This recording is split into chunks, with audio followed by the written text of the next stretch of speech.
Hey chocolate friends, Carla here from Opening Chocolate. Today I'm going to be talking about Boho Chocolate out of Massachusetts in the United States. They were started selling commercially in 2015. I have a few bars here. So I have potato chip and milk chocolate. Milk chocolate won an award. They won an award this year in the 23 for, I believe it was their Sierra Nevada single origin bar. Coconut lemongrass, cacao nib crunch has won a good food award. So I'm going to tell you a little bit about who runs the company and a little bit about their packaging. So Boho Chocolate is out of Massachusetts in the United States, started in 2015. But the owner, Charles Burke, was in the confection industry before that. So Charles Burke has an MBA in finance and business. He has worked in the film industry. He's worked with a couple of nonprofits. In his late 20s, he was at a late night party and for whatever reason decided to open a small confection store. You can use your imaginations for that one. And he did in 1981. So it was supposed to be a 5-year project, but it turned out to be much longer than that. So in 2010, 2011, Taza Chocolate, which is also out of New England, Alex from Taza, had been going around to retail confectionery stores trying to get them to stock his new bean to bar product. And this is how Charles got introduced to bean to bar. And it was kind of a natural transition. So in 2010, he kind of started experimenting with making chocolate. In 2015, he started selling it commercially. He started with 2 other co-founders. Both have since moved on. One is also involved in another chocolate project business that I may talk about in a different video. So that is how he got into chocolate. He has a business background, and what else am I gonna tell you? Oh, in 2014, so before he started doing it commercially, he took a trip down to Belize and met up with the Taza team, who were the people who originally introduced him to bean to bar chocolate, and learned all about selling, all about making, and all about bean to bar and all that's involved in that. So I'd like to tell you a little bit about his design and his name, but I'm going to flip the camera around to do that. So let's do that now, and then we'll taste some chocolate too. All right, so I've got these 4 bars from Boho Milk Chocolate. They make a variety of bars, single origin bars, inclusion bars, and some different percentages like a 62, 70, and a dark milk. The design of the triangles, so they're basically the 3 sides or the 3 pillars of sustainability practice, which is social, economic, environmental. It happens from the top up and from the top down and from the bottom up. Make sure I say that right. So change happens from the top down and the bottom up. And also delta, the Greek letter delta, which is a triangle, also means change in science. So that's where this symbolism comes from. The name Boho, Charles grew up in an unconventional household in a very progressive college town. He had a lot of freedom to do what he wanted to do, creative, artistic, kind of like a bohemian lifestyle. When a high school student, when they were workshopping names, and a high school student told him that the term boho was to say that something was really cool or unique, like those shoes are really boho, that was the name that he decided to go with.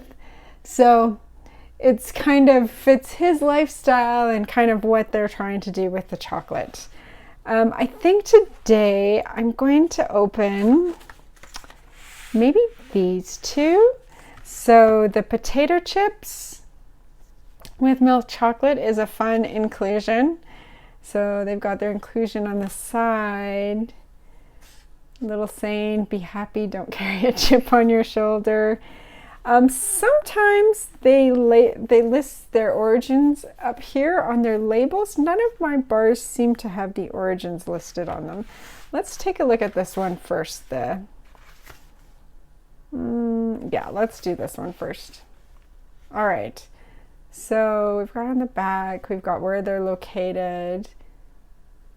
I don't see anywhere on here that it indicates the origin of the beans that they're using, but I do know that they use fine craft chocolate because their other bars they make with things like Maya Mountain, Sierra Nevada, all the names that you would recognize, Cacao Verapaz, the origins that you would recognize.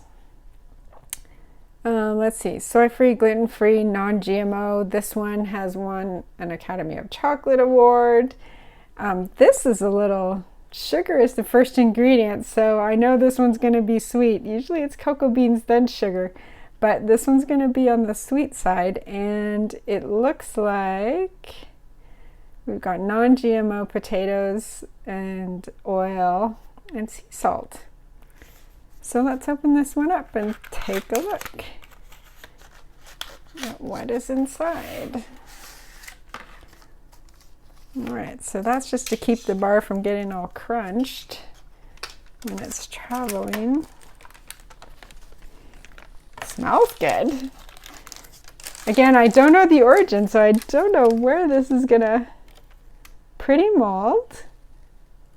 It's got a nice shine to it, so it looks like it's in temper. You can see the inclusions there on the back, the potato chips. So when I break this, I'm gonna get, let's listen for the snap. Good snap. I don't know if that was potato chip snap or chocolate snap or a little bit of both. So what I'm gonna do is, this is one of those ones where you have an inclusion where you can't really let it melt in your mouth slowly. You really let potato chips melt in your mouth. So to get the experience, you have to chew it. So I'm gonna just warm the chocolate up a little bit with my thumb here to see what aromatics I can detect, and we'll take a taste and I'll come back and let you know. All right, my piece is all gone. That might tell you something already. This is nice. It is not nearly as sweet as I thought it was going to be. It's a really nice balanced chocolate. If you think you're not going to like dark chocolate or dark milk, this is a great bar for you to start with.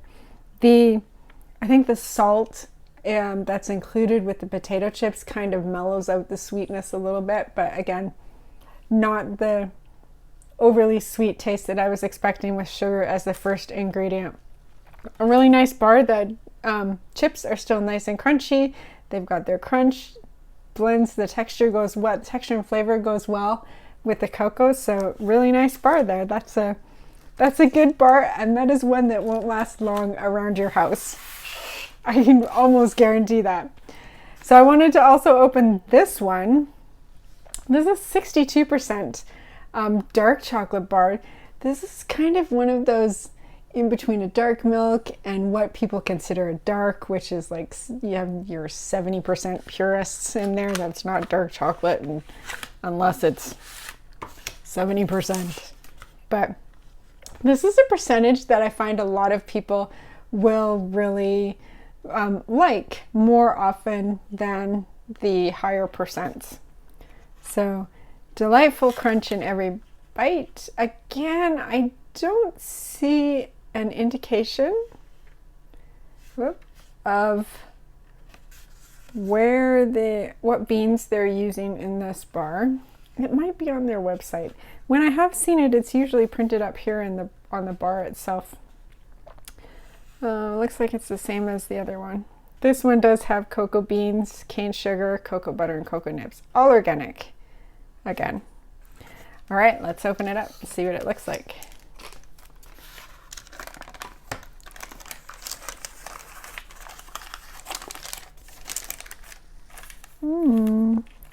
How do you like this mold, you guys? With the cocoa. This is a cocoa pod. Another cocoa pod and some cocoa leaves. So this one if we're gonna be all technical about it, has a few bubbles in it. So that's not gonna affect the taste at all. It's just if you're gonna be in a competition or something, that's something you wanna watch out for. You can definitely see all of those nibs in the back. That's a good amount of nibs in there. The bar does have a nice shine to it, so we've done a good job there. Let's listen to the snap. Good snap. Look at those nibs in there. Can you guys see that? Is it focused on that? Nice. Nibs are such a wonderful inclusion because not only do they add a great texture to the bar, but they also add even more chocolate flavor to the bar itself. So again, I'm going to warm it up on the back. See what we can detect as far as aroma and give it a taste. All right, so this one is a little bit different than the milk chocolate. I don't get a lot of distinct notes in the nose, but there's a deep chocolate note there, like a chocolate cake. And when I let the chocolate melt in my mouth, I get cocoa. I get almost an alcoholic astringency. I don't know if that's from the nibs or from the chocolate itself. I get the mouth feel is smooth except for the nibs, but I also get at the back, at the end, a little bit of a red fruit note, a little bit of a tart berry note, nuttiness from the nibs themselves, but I do get a little bit of astringency in this bar. Yeah, so it's like the potato chip one where you gotta crunch it because those nibs are in there. You cannot let it completely melt. You gotta chew at one point in time. But it does have a long aftertaste to it. So this bar is okay. I prefer the milk chocolate bar to that one. I wouldn't say this is overly complex. There are a few notes, but you kind of have to dig around for them. You'll have to taste it once or twice to get a handle on it. Okay, so I have a couple other ones. The milk chocolate, I expect, would just be the exact same what the potato chip one was. Also an award winner for the Americas. And the milk chocolate plus coconut and lemongrass. I'm looking forward to trying those. So I've got a few more bars to try, and we'll do that on another occasion. But in the meantime, I might snack on some more of these potato chip and milk chocolate bar over here because that one was pretty tasty. I'll flip the camera around and come back. All right, so I'm still snacking on the milk chocolate and potato chip. So that's Boho Chocolate out of Massachusetts. I ordered them. I got them online off of their website. I believe they have a deal that if you order so many bars, you get free shipping. And that's all I have to say about Boho. So if you've tried Boho Chocolate, or if you have any comments that you would like to leave me below, please let me know. And I hope you'll join me for another chocolate tasting in the upcoming weeks. And we'll see you then. Thanks.